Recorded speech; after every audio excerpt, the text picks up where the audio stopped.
Picture tells the story. You know that expression. Here's the picture. I want nothing. I want nothing. I want no quid pro quo. Tell Zelensky, or whatever the heck that word was supposed to spell, to do the right thing. This is the final word from the President of the United States. Those were the President's notes. Now, I argue that that note tells you everything you need to know, with one tweak, and I'll get to that in a second. The note was from what the President prepped to deal with Ambassador Sondland's call from the testimony that took a 180.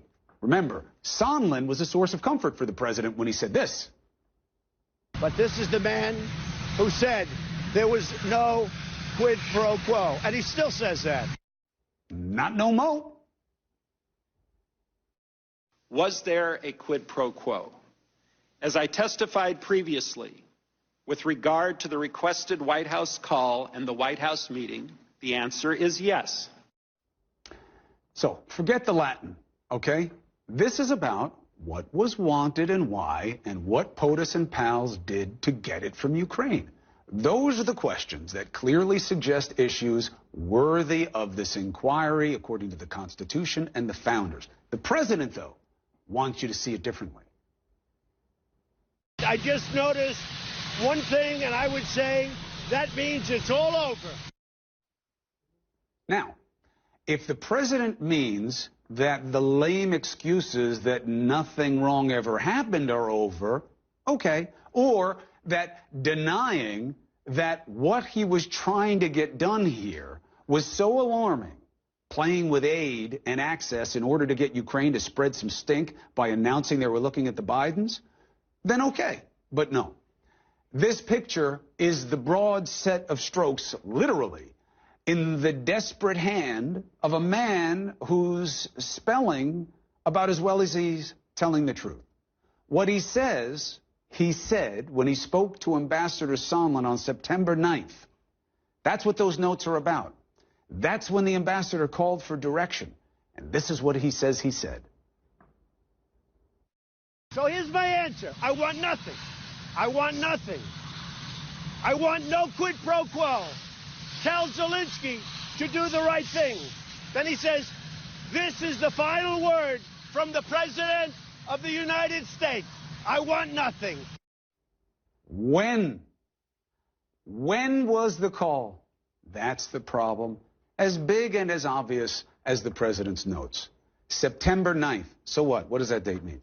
That is after he asked Ukraine to do him a favor on that call. It is after he brought up investigating the Bidens on that call. It is after the whistleblower complained. It is after the White House was made aware that that complaint was out there. It was after all the other diplomats brought it up to the NSC lawyer as being wrong. It is after reporters started asking questions about what was going on in Ukraine. And it was 2 days before the aid was all of a sudden released, which no one can explain.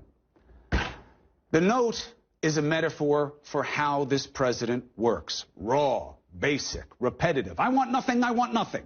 Why would you say it twice? Repetition, he believes, increases credibility. It does the opposite here.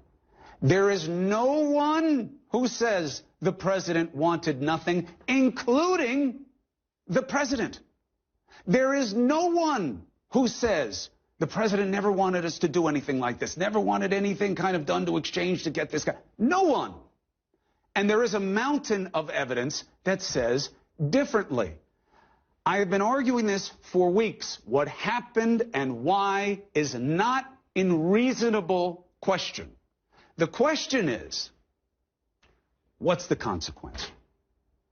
Now, if the president can be shown by the Democrats to have had obvious corrupt intent, that here's the proof that he really wanted this just because he was going to get the Bidens, then they've got a better case for consequence than they do right now. They have a potential case for bribery. There was a solicitation here of something of value in exchange for something else. It's bribery. Extortion, I don't know. Extortion is one-sided. If you don't do it, I'm going to hurt you. I don't see that here. But the idea that he abused his power, the idea that he did something wrong is as clear as Chairman Schiff made it sound today. I want you to do us a favor. Investigate this crazy 2016 server conspiracy that the server's somewhere in Ukraine. And more ominously, investigate the Bidens. That's not anti-corruption. That is corruption. It's called hypocrisy. Fine. What's the consequence? It's a legitimate form of debate. What is not is whether or not this is fair. We've never seen a president better represented than this president is in that room. There's not a single Republican lawmaker looking at all for any facts that don't help the president. Look, they can deny the charges. Their problem is they cannot disprove them. Let's see what happens next. That's the argument.